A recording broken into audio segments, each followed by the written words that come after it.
Good morning everybody. Success mind Deoband में आपका फिर से स्वागत है। आज की इस वीडियो में हम करेंगे बहमनी साम्राज्य। बहमनी साम्राज्य में 5 वंश हुए हैं, ये 5 राजवंश, उनके बारे में अलग अलग चर्चा की जाएगी। इससे पहली वीडियोज़ में हमने विजयनगर साम्राज्य और उसके सभी वंशों को बारी बारी से पढ़ा था। उसी के समानांतर एक और राजवंश हुआ है बहमनी। तो बहमनी के बारे में आज हम डिटेल में बहुत ही गहराई से चर्चा करने वाले हैं। शुरू करते हैं बहमनी साम्राज्य। देखना, बहमनी साम्राज्य के संस्थापक कौन थे और इसमें 5 राजवंशों में ये कैसे बटा और इसमें विवाद का कारण क्या था, किसने स्थापना की थी, किसको दक्षिण का नीरो कहा गया था और भी इसमें दक्षिण की लोमड़ी कहा गया है। इसका साम्राज्य विस्तार कहाँ कहाँ पर था, इसके बारे में बहुत ही डिटेल में पढ़ने वाले हैं आज। देखिए, बहमनी साम्राज्य का संस्थापक हसन गंगू, जिसका दूसरा नाम जफर खां भी नाम था, और इसने एक उपाधि धारण की थी अलाउद्दीन की। अलाउद्दीन हसन बहमन शाह इस उपाधि के नाम से प्रसिद्ध हुआ है, अलाउद्दीन के नाम से। तो बात करते हैं कि स्थापना क्यों की थी इसने और कब की गई थी। देखना, दिल्ली सल्तनत में हमने एक पढ़ा था राजवंश तुगलक वंश। तुगलक वंश में एक पागल बादशाह या फिर परोपकारी बादशाह, विद्वान बादशाह मोहम्मद बिन तुगलक के शासनकाल में दक्षिण के कुछ राजवंशों की स्थापना हुई। उसी का एक सेनापति था हसन गंगू।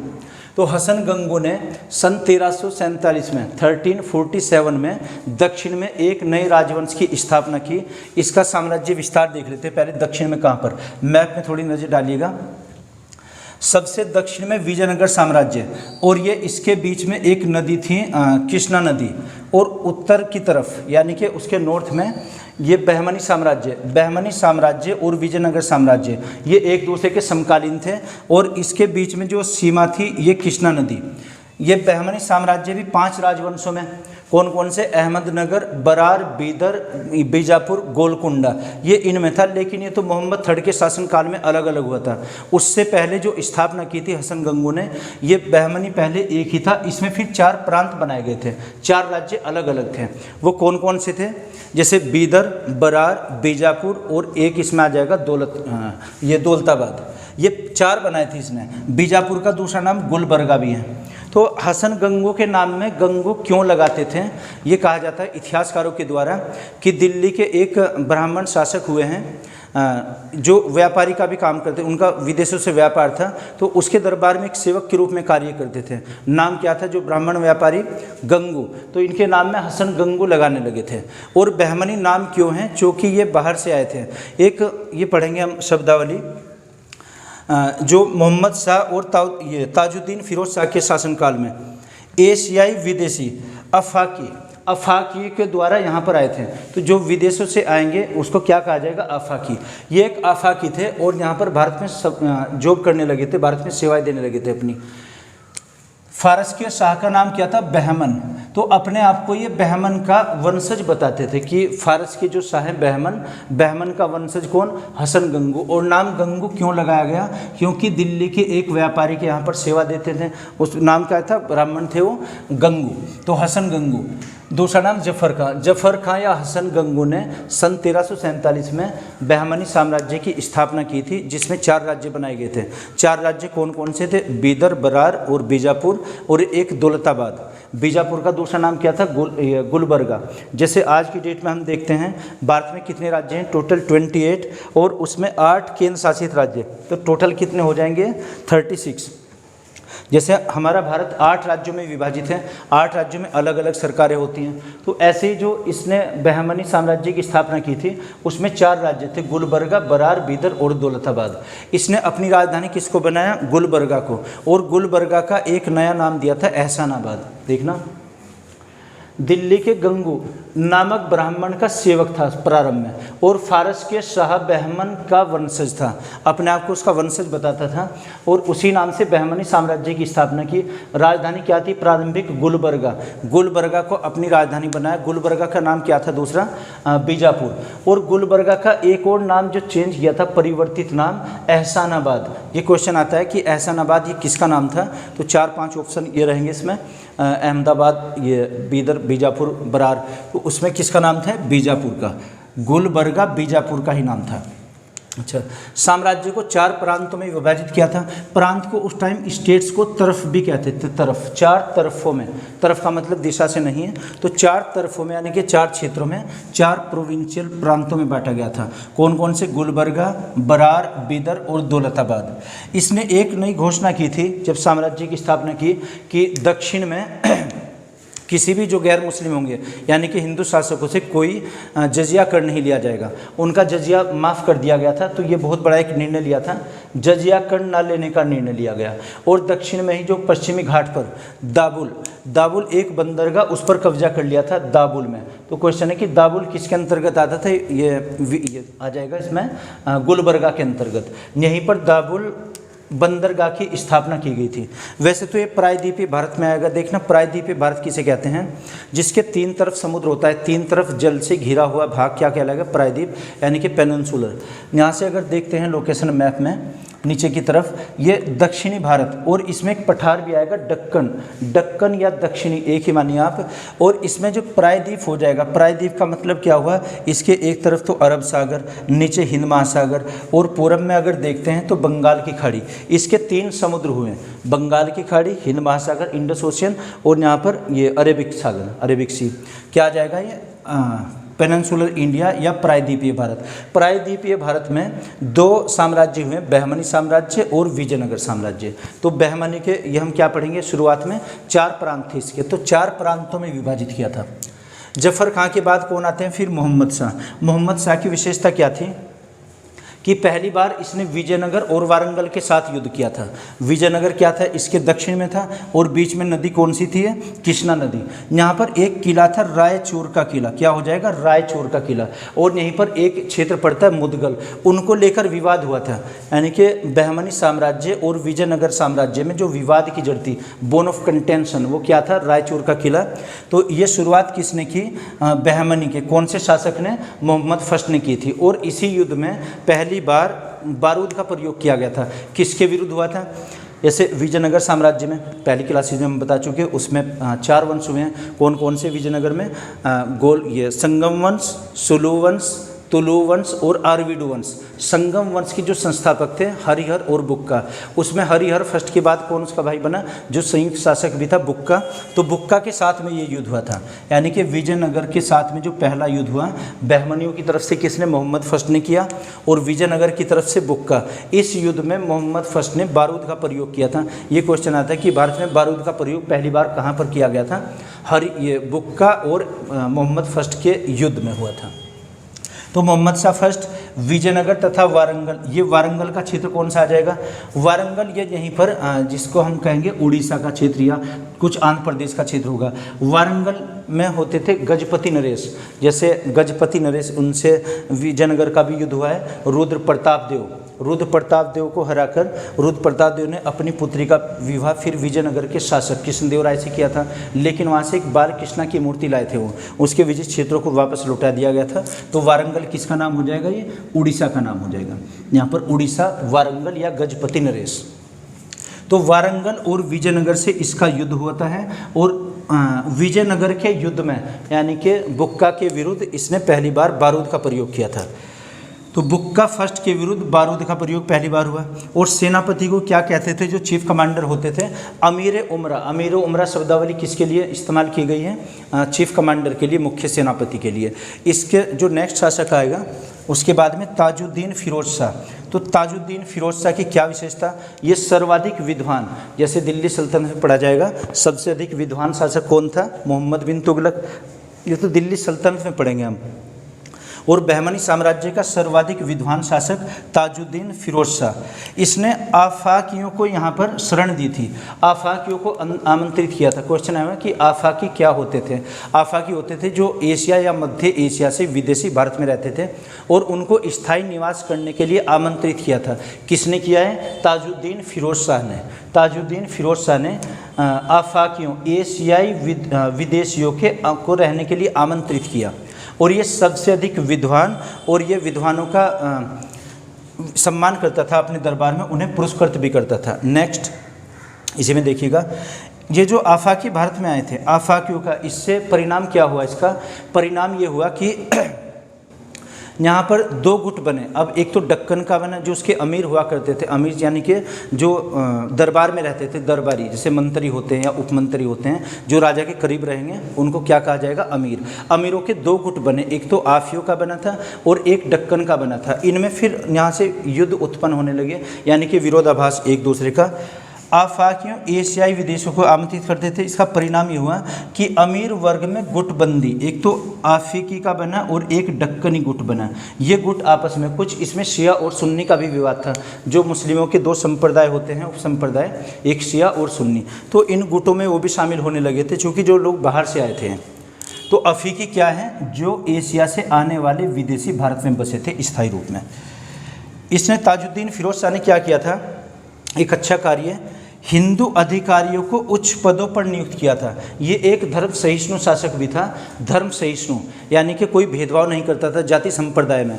इसने हिंदू अधिकारियों को उच्च पदों पर नियुक्त किया। क्वेश्चन आया हुआ है कि बहमनी साम्राज्य का कौन सा शासक था जो धर्म सहिष्णु था और जिसने हिंदुओं को उच्च पदों पर नियुक्त किया था, ताजुद्दीन फिरोज शाह। इसने एक वेधशाला भी बनाई थी, कहाँ पर, ये दक्षिण में, यानी कि बहमनी में एक वेधशाला, ऑब्जर्वेटरी, जिसमें एक्सपेरिमेंट या प्रयोग करते थे। आगे इसमें एक विवाद हुआ था, ये बताते हैं कि इसके एक चरित्र पर जो कलंक भी था, क्या था कि एक संत गैसुदराज, ये ईरान के एक संत थे जो भारत में ही रहते थे, गुलबर्गा के संत जो ईरान से आए हुए थे, गुलबर्गा में रहते थे।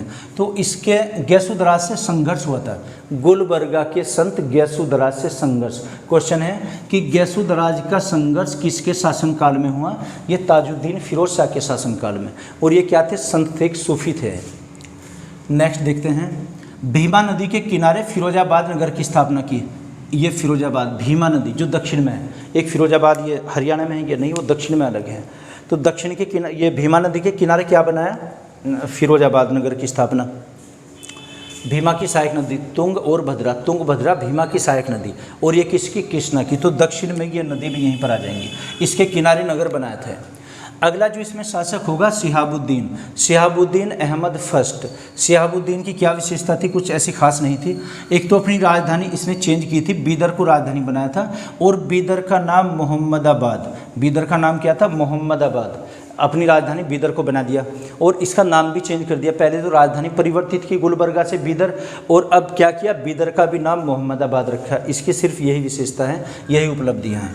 नेक्स्ट इसमें शासक देखते हैं, अलाउद्दीन अहमद सेकंड। अलाउद्दीन अहमद सेकंड की इसकी अत्यधिक ये उपलब्धियां हैं, विशेषता शिहाबुद्दीन के कंपैरिजन में अगर देखा जाए तो। एक तो अफाकियों का आवागमन को और बढ़ा दिया था, उन्हें और इनवाइट किया अफाकियों को यहाँ पर निवास करने के लिए, कि उनको सभी ये सुविधाएं दी जाएंगी व्यापार से संबंधित। अगर ये आता है कि अफाकी कौन होते थे, वैसे तो विदेशी नागरिक ही होते थे, दूसरा व्यापार करने के लिए यहाँ पर आते थे। तो उससे व्यापार से क्या हुआ कि अपने साथ में घोड़े लाया करते थे, अरेबिक घोड़े, उनको हम खरीदते थे यहाँ पर।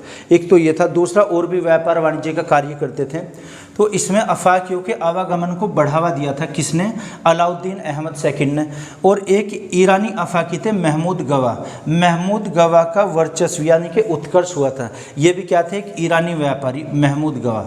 महमूद गवा का भी काफ़ी नाम था बहमनी साम्राज्य में। तो क्वेश्चन है कि महमूद गवा किसके दरबार में आया था, अलाउद्दीन अहमद सेकंड के दरबार में। और ये कौन था, अफाकी था। अफाकी मीन्स जो विदेशी होंगे, और ईरान से आए हुए ईरानी व्यापारी। इसका उत्कर्ष हुआ था। एक इसने क्या किया, चिकित्सालय बनाया था, कहाँ पर, बीदर में। बीदर में एक चिकित्सालय की स्थापना की, और उसके खर्च के लिए 2 गांव दिए गए थे। मतलब जो वहाँ पर दवाइयों का खर्च होगा, दवाई फ्री ऑफ कॉस्ट दी जाती थी, और चिकित्सालय की स्थापना की गई। इसके खर्च के लिए 2 गांव से दान, इससे जो राजस्व वसूला जाएगा, यानी कि जो टैक्स होगा, वहाँ का कर होगा, उस कर को दवाइयों और अस्पताल के खर्च के लिए इस्तेमाल किया जाएगा। ये इसका एक वेलफेयर का कार्य था। नेक्स्ट शासक देखते हैं, हुमायूं। देखना, हुमायूं एक मुगल शासक में पढ़ा जाएगा, हुमायूं अलग है, ये हुमायूं अलग है। हुमायूं ये इसी का पुत्र था, अलाउद्दीन अहमद सेकंड का पुत्र हुमायूं बना था। हुमायूं को नीरो कहा जाता था। देखना, ये बहुत ही क्रूर शासक था। इसका नाम जालिम भी था। क्वेश्चन है कि जालिम किसको संबोधित किया जाता, जालिम नाम से हुमायूं, कहाँ पर, जो बहमनी साम्राज्य में हुआ है। और इसी का दूसरा नाम था दक्कन का नीरो। देखना, नीरो के बारे में देखते हैं। नीरो वैसे तो एक रोम का शासक था। नीरो, गर्मी बहुत ज़्यादा लग रही है। नीरो कहाँ का शासक है, रोम का।